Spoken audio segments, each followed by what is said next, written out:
News 3's David Douglas takes us to the Capitol, where a nativity scene is going up for the holidays. Yeah, Maria, the Capitol Rotunda has been home to a menorah during Hanukkah and other religious displays, but for the first time, at least in recent memory, is a scene Christians believe unfolded in Bethlehem more than 2,000 years ago.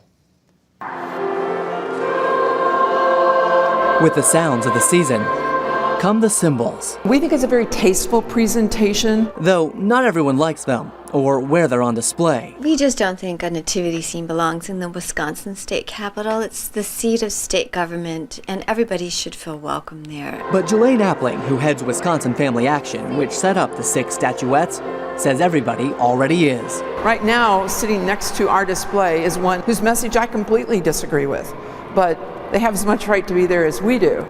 As families freeze holiday memories in time, most don't notice displays from Interfaith Awareness Week still dotting the rotunda. It's time for all of us to realize there's a lot of room for different voices. Part of why Appling's group got a permit to display the Nativity until the end of December, right near a sign posted by the Freedom from Religion Foundation proclaiming there is no God. There's no war on Christmas. There's a war on the Constitution during the entire month of December. Annie Lori Gaylor's group disagrees with the depiction of Christ and is seeking a permit for a display all their own. What some people might be considering a slightly blasphemous or irreverent tweak on the nativity scene. Capitol visitors on this Sunday say they'll look past that if it's posted. Every religion should be representative, and Christmas essentially is here because of Christ, and so I'm very glad that the truth is here too.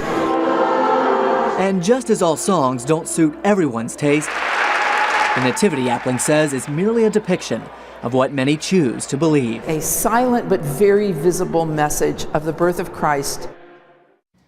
Appling says for the past couple of years, they've received donations for the Nativity, and this year found one she believed would be appropriate both in size and style for the Capitol. As for that alternative display by the Freedom from Religion Foundation, Gaylor declined to provide further details, but has filed a permit seeking to have it up this week. And this is pretty interesting, David. I know that you were tweeting about this, and you got some interesting reactions on Twitter. Yeah, there were some people saying, Maria, this really is just free speech at work, and we can really agree with this. And there were some people saying, listen, I don't like either of these being there, but if one's going to be there, the other really needs to be. And then there was a kind of a third perspective that said, listen, if we allow everyone and every belief set and religion to have their own display, it's going to get kind of unwieldy. We're not going to really have room for all of that, and maybe we should just not allow any at all. But we'll see what that display is and ends up being, and we'll, of course, follow up. And we're going to follow up if this other display goes up as well. You bet. Thanks so much. Very interesting story. Thanks, David.